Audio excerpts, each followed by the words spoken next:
Note the color difference.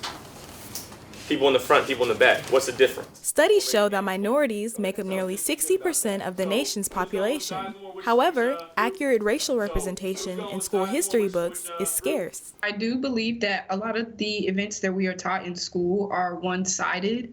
I feel that there are parts that other races that have contributed to history are not covered. I think you get this fifth grade generic version about Andrew Jackson or Daniel Boone coming over, or Davy Crockett going to the Alamo, and it's just not actually diving into what has shaped modern Tennessee. Tough topics that many feel should be included in the curriculum simply aren't there. If we were to include some of the events that I talked about in Tennessee's history curriculum, I think it would be a rude awakening to a good amount of people, even well-intentioned people who just simply have not learned American history or haven't learned true Tennessee history. Events like the Memphis Massacre of 1866, the Reconstruction period, and sharecropping are examples of our local African American history, but rarely talked about. For instance, the American Revolution.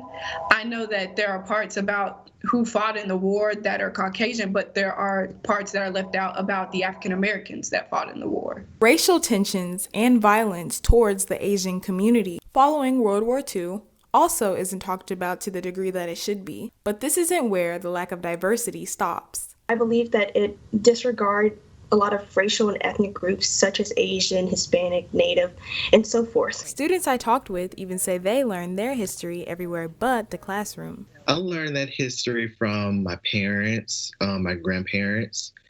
Even social media can teach you something now. Tennessee State Board of Education member Darrell Cobbins is an advocate for diversity in the curriculum. One major part of education is ensuring that the process of educating produces citizens who are knowledgeable.